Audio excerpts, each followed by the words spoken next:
Today we're planting Great Northerns. We got about 300 acres of beans, and this year I'm planting all Great Northerns.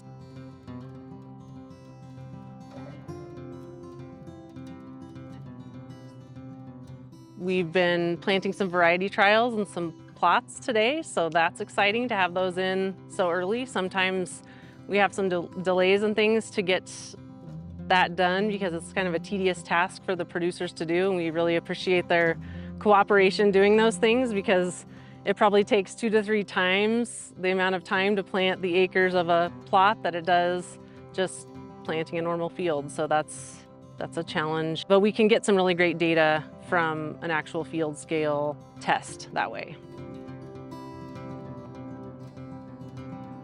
We're looking for obviously yield, we're looking for quality components of that bean when it comes in. Also, we're looking for harvestability sometimes. You know, there's different ways to harvest beans, whether that's conventionally or direct harvest. So that plant architecture and the way that it grows can make that more difficult or less difficult. So that's another thing that we really try to check as we're harvesting that. Obviously, you know, that starts though with planting and the preparation of that field and everything like that. We are planting dry edible beans, the Great Northern variety. Great Northern beans in western Nebraska here are a great rotation option for us out here. It fits in real well with our drier climate, and our disease pressure out here is a lot better, so they work real good here. Nebraska is #1 in the production of Great Northern beans. You know, it all depends on how much seed you're putting down, but we're probably planting 25 an hour, but we have to get out and fill more often because you're planting, you know, 90 to 95,000 seeds, so you have to get out and fill, and that takes some time. But you know, usually we're in that 20 to 25 an hour pretty easy.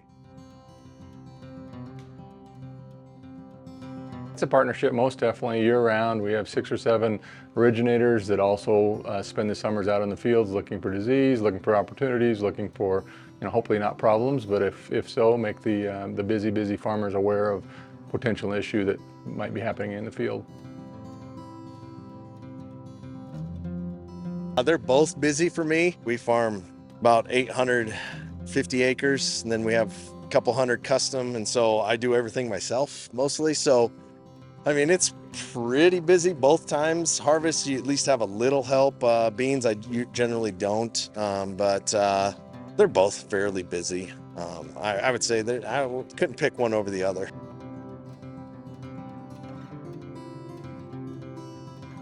I tell you what, technology is huge. There's like 9 computers in this tractor, and they're all working together, and I have to control them all, and this planter will not plant without GPS signal. The planter is planting off of a map-based prescription map, so as we're going through the field, the fertilizer's changing according to the soil samples. I get on my John Deere app is what it's called, and you can watch it real time. I diagnose a lot of problems that way too. You know, if I got a guy working in a tractor 5-10 miles away and he's having issues, I can actually pull it up his GPS screen on my phone and look at it and walk him through it as we're sitting there. So I mean, again, technology is a huge part of this.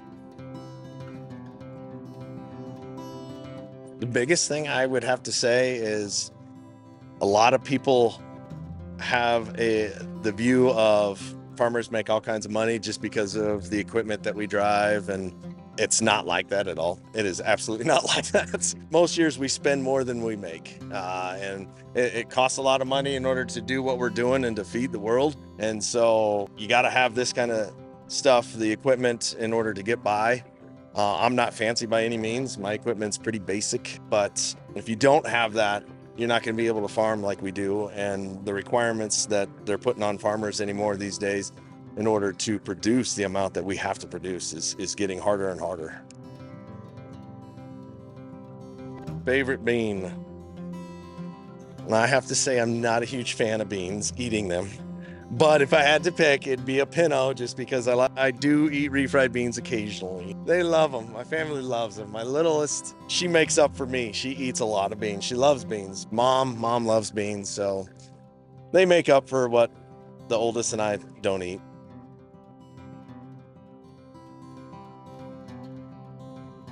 My name is Elliot. I like beans because, I don't know.